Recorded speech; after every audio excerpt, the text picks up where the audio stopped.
Estación Diversa Podcast es un espacio para conversar y compartir vivencias, experiencias y desafíos con organizaciones y activistas en la defensa de los derechos humanos. Esta primera serie se realizó en el marco del programa Guate Diversa e Inclusiva. En este episodio vamos a hablar sobre la gestión del conocimiento. Este ha sido un pilar fundamental y un aporte relevante a la producción de conocimiento en temas de género y diversidad en el país. En el programa Guate Diversa e Inclusiva, este componente estuvo liderado por Flaxo Guatemala. A partir de esto, se han generado diversas investigaciones sobre temas priorizados en el marco de la implementación. Uno de esos estudios es el titulado Entramado de Poderes y otro también dedicado al tema de educación y población LGBTIQ+. Para ampliarnos más sobre estas investigaciones que se han realizado con Flaxo y otras entidades aliadas, tenemos como invitados a Herbert Bolaños, de la Escuela de Psicología de la Universidad de San Carlos de Guatemala, y a Emma López, que representa a Flaxo Guatemala. Así que les damos la bienvenida a este espacio para que podamos conversar un poquito sobre este trabajo arduo que han hecho en tema de investigación y también lanzar los estudios y hacer algunas acciones de incidencia a partir de ello. Quisiera comenzar esta conversación con que nos cuenten cuáles fueron esas dos investigaciones que ya han sido publicadas en el marco de Guate Diversa e Inclusiva y cuáles han sido los principales hallazgos. Así que le doy la palabra a Emma. Bueno, muchas gracias, Gaby. Muchas gracias pues al proyecto y a cada una que está hoy por acá. Tal vez antes de comentarles sobre las investigaciones, quisiera pues nombrar, reconocer y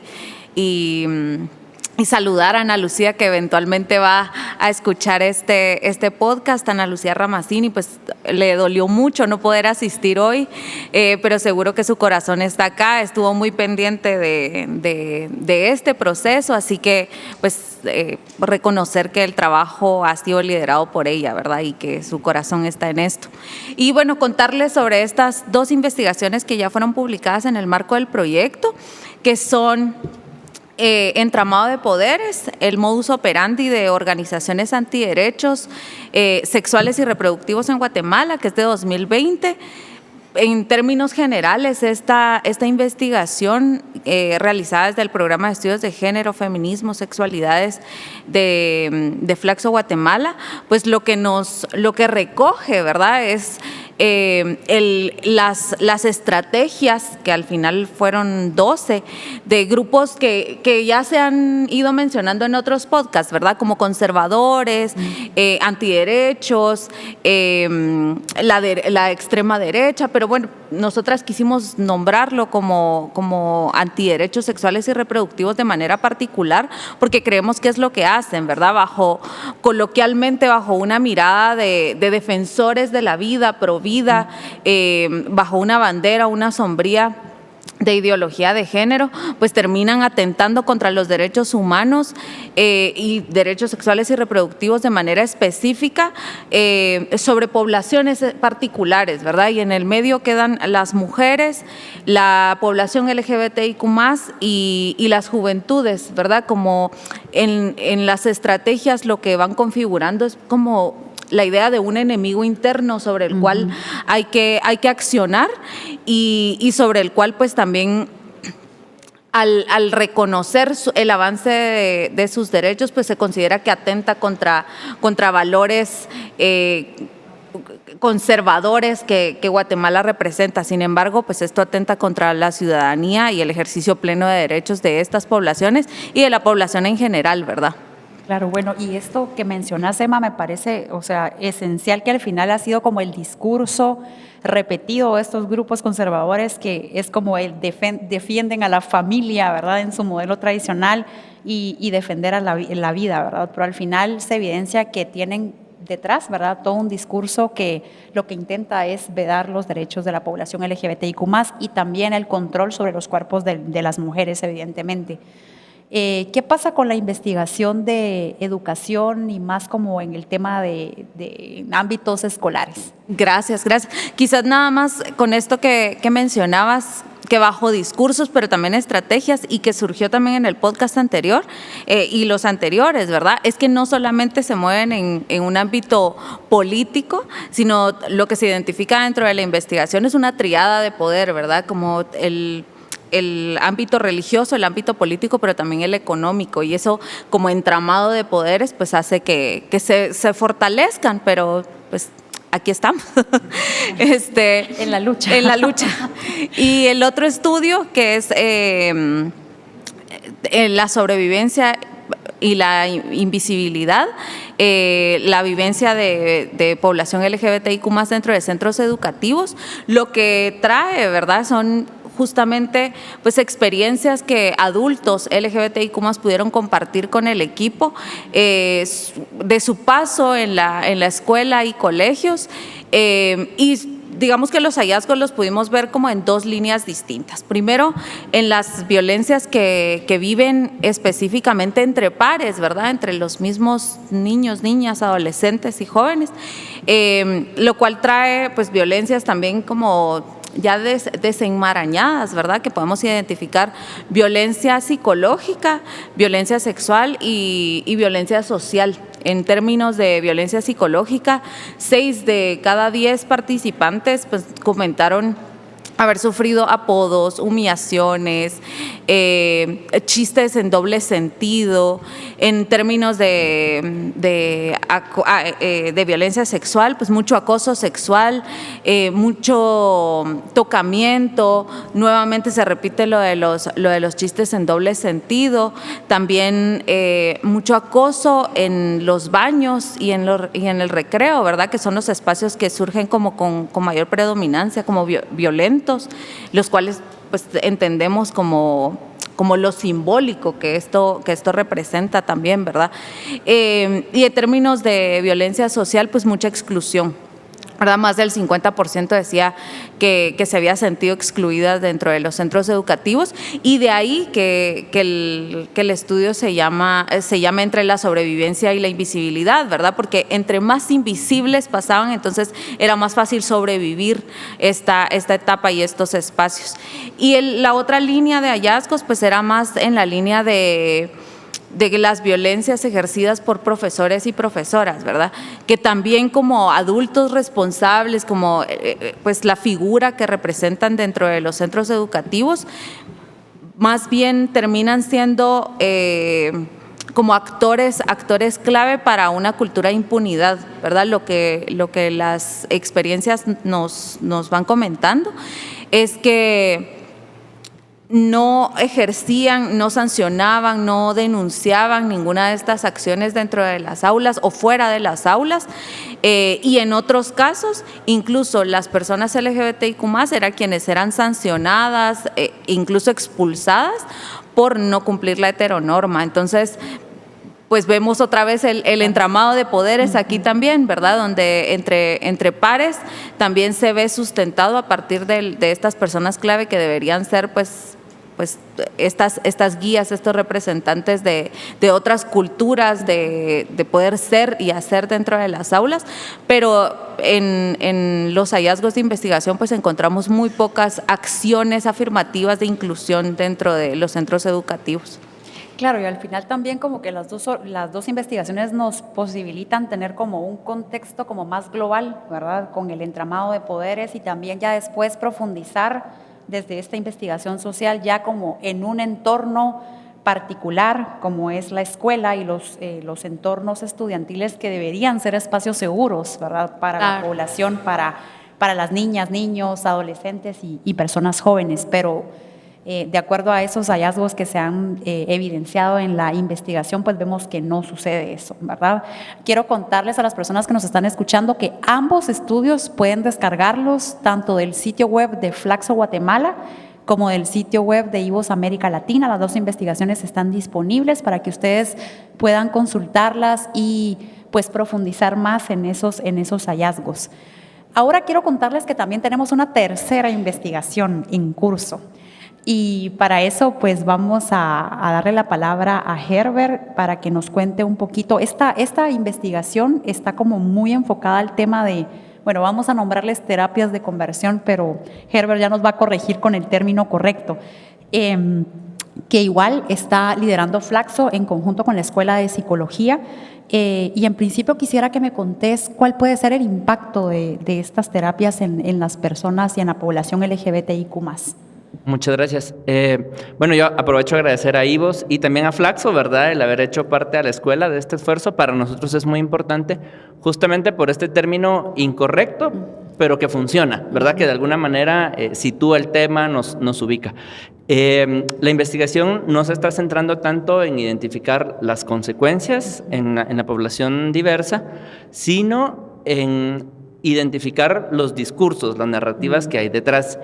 Y esto ha sido muy útil para reconocer que lo que en muchos espacios se llama terapias de conversión es uno más de los esfuerzos para el cambio de la orientación sexual, de la identidad de género e incluso de las características sexuales, ¿verdad? Entonces, usamos el término terapias de conversión porque eso sitúa al público, digamos, no en general. Pero el abordaje que estamos haciendo dentro del trabajo es identificarlo como uno más de esos esfuerzos.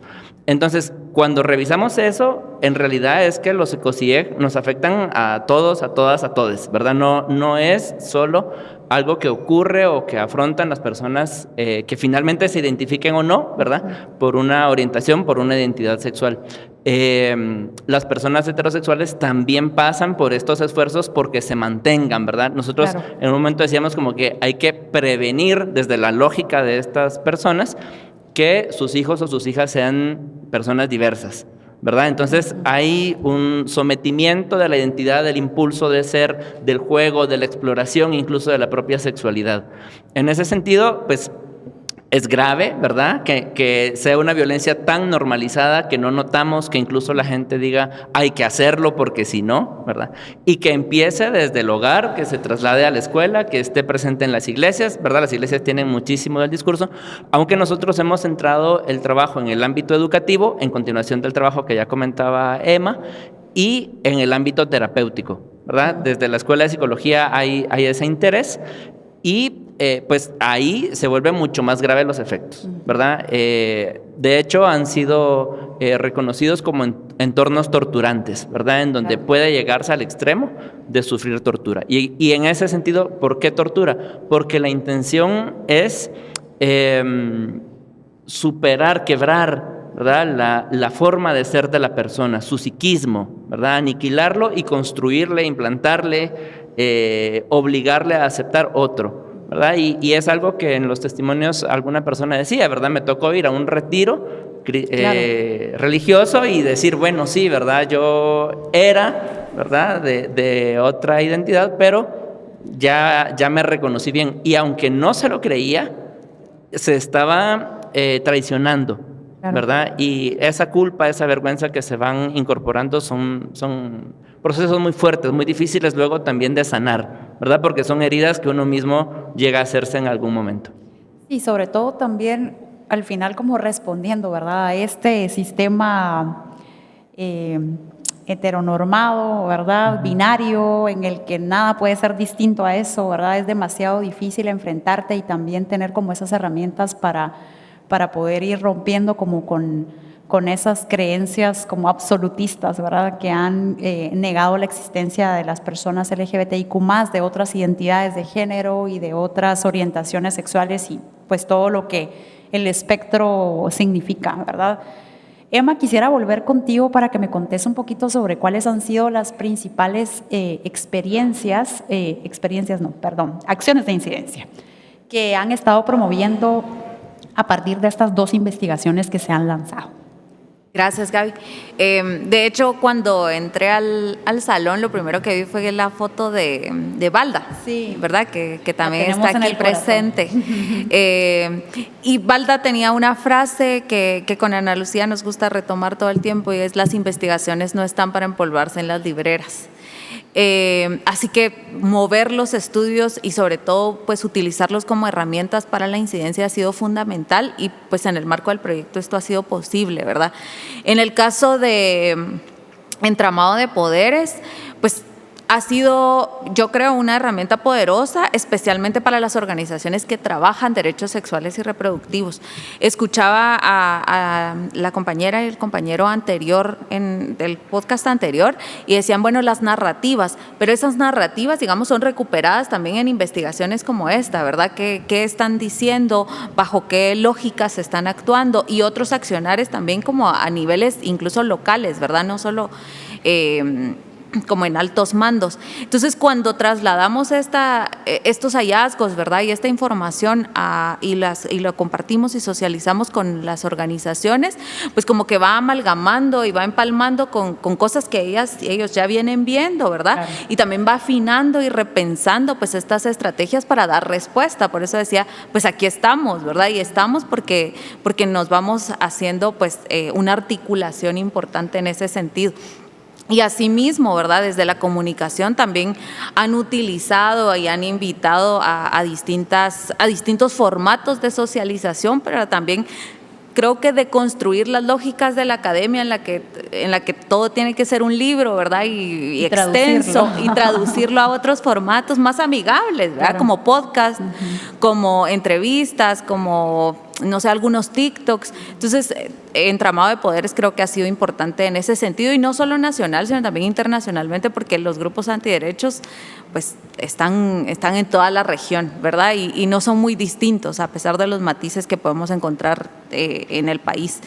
Y en el caso de entre la sobrevivencia y la invisibilidad, ha sido un poco más estratégico, quizá por el tipo de información con el que contamos, ¿verdad? Porque se ha socializado incluso en grupos gremiales, ¿verdad? Creo que ahí estaba Herbert también en la presentación a la Junta Directiva del Colegio de Psicólogos, por ejemplo, porque mucha de la violencia que se evidencia en el estudio ha sido psicológica, ¿verdad? Entonces también pues trasladar la pregunta hacia este gremio, ¿verdad? Sí. De qué estamos haciendo, cómo monitoreamos esto.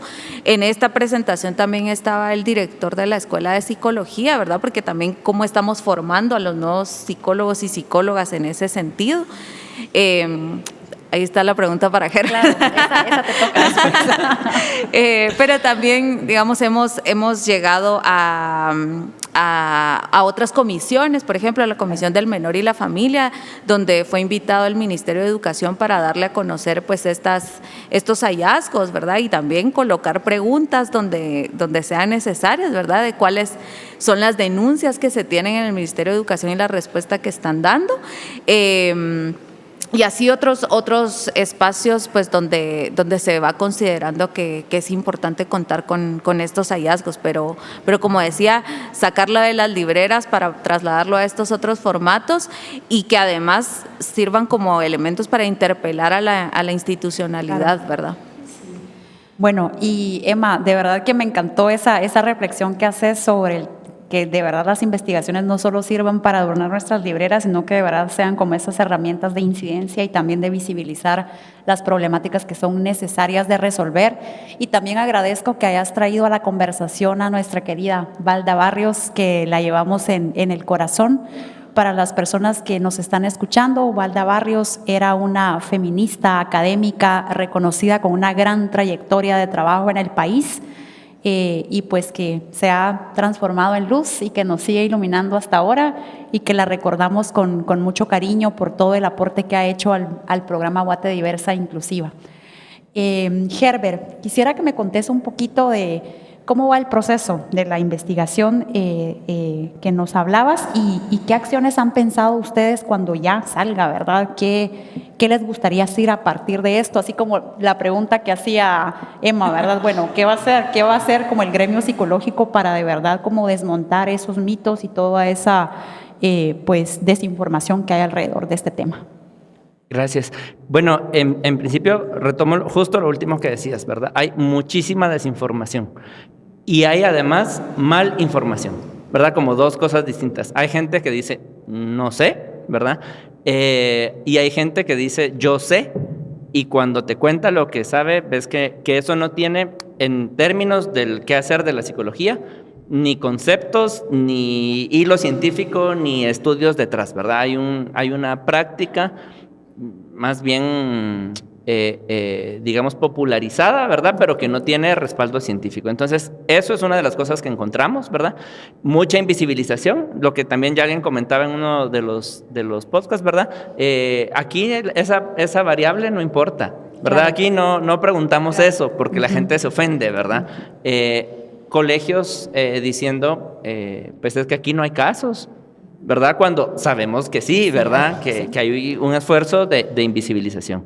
Y que para algunas personas también eso puede ser en algún momento un alivio, pero que como sociedad no es lo que nos ayuda, ¿verdad? A vivir mejor, a visibilizarnos en ese sentido. Por otro lado, clave de los resultados, ¿verdad? Pues siguen ocurriendo esfuerzos, ¿verdad? Para cambiar la orientación y la identidad sexual o psicosieg.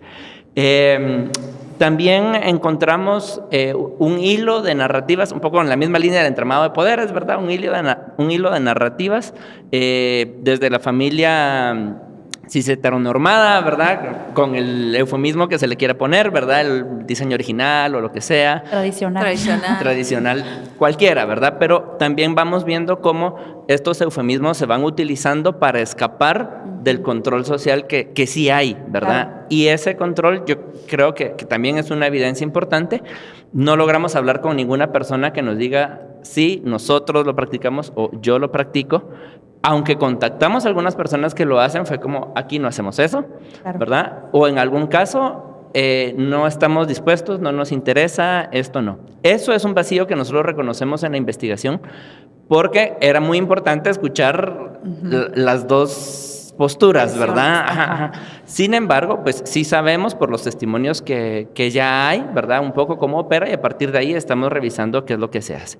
Sobre la incidencia, entonces, con base en esto, que es una pinceladita nada más, ¿verdad? Lo que he comentado, pero decir que en el Colegio de Psicólogos hubo un cambio en la junta directiva justo este año, ¿verdad? La que conoció el informe el año pasado no es la misma que la que está apoyándonos hoy. Y de parte de esta junta directiva yo creo que hay una mayor apertura de abordaje del tema, pero de nuevo, ¿verdad? Entre la desinformación y la malinformación hay más que acciones propuestas, ¿verdad? Probablemente lo que hay es disposición de hacer, pero en la necesidad de orientaciones. Y en ese sentido, también muy interesante en el desarrollo teórico que hacemos, en el desarrollo histórico, digamos, de los conceptos, reconocer esta relación muy necesaria entre el mundo científico o académico, digamos, los movimientos sociales y los estados, ¿verdad? Estos tres grupos han tenido a lo largo de los últimos 120, 150 años discusiones muy interesantes, pero de impacto muy fuerte, ¿verdad? En la vida cotidiana de las personas. Entonces, yo creo que eso es algo muy importante de entender, esta alianza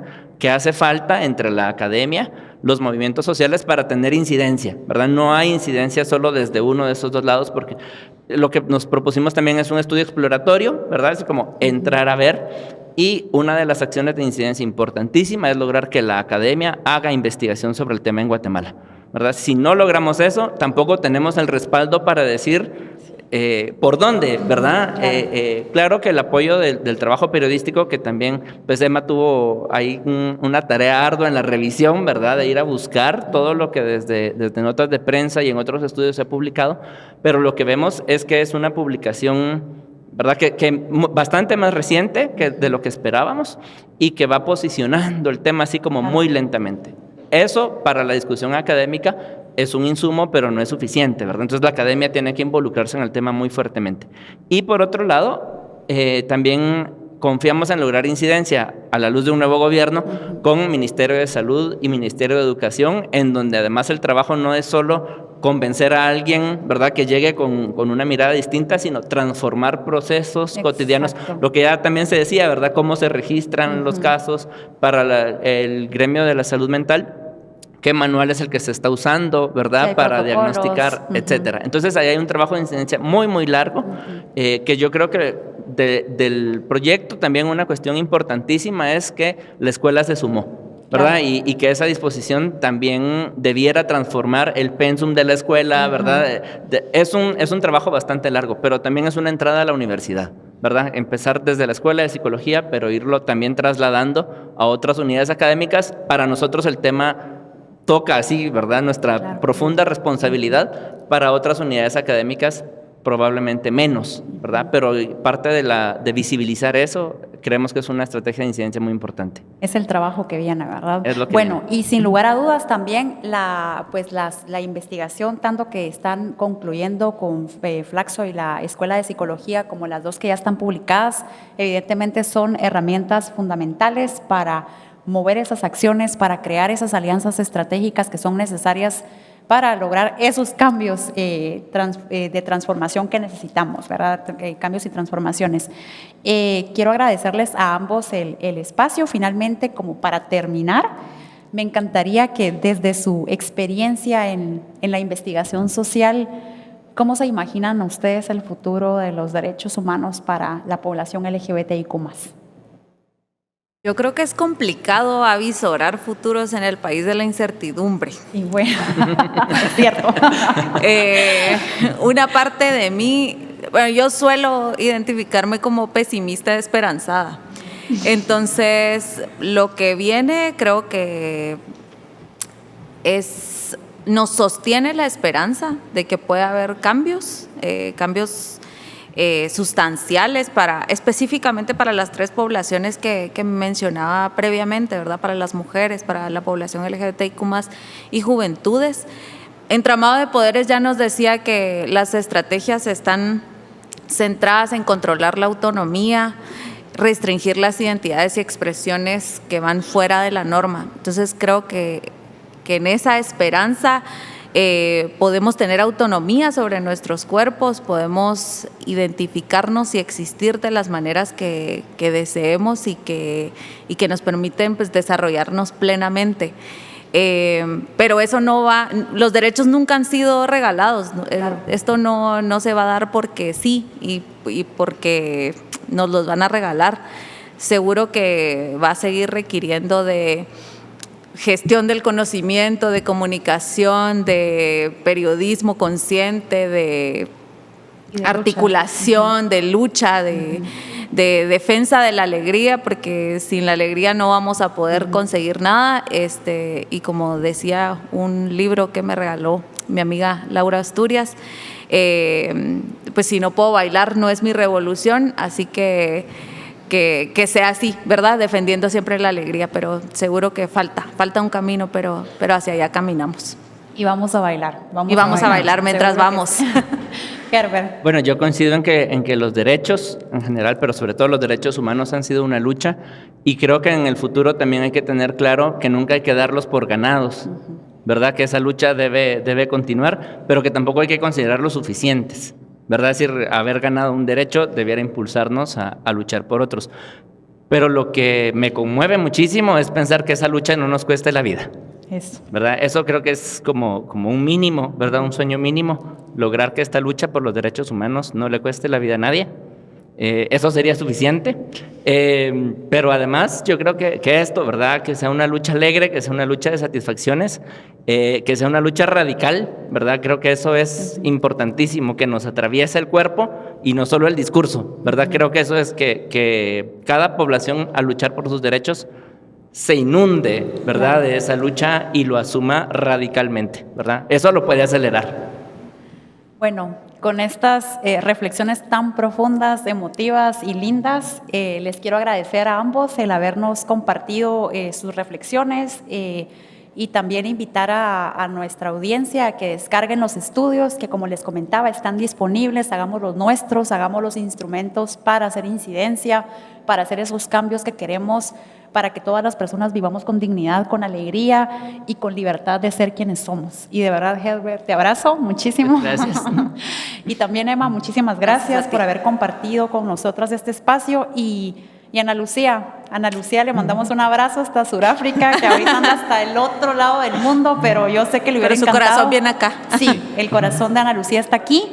Y también recordar con mucho cariño a Valda Barrios, que es una referente y que va a seguir siéndolo para siempre, para nosotras, para todas las feministas y para todas las personas que creemos en un mundo mejor. Así que ahora le pido a nuestra audiencia aplausos para nuestras invitadas y gracias por haber escuchado Estación Diversa Podcast.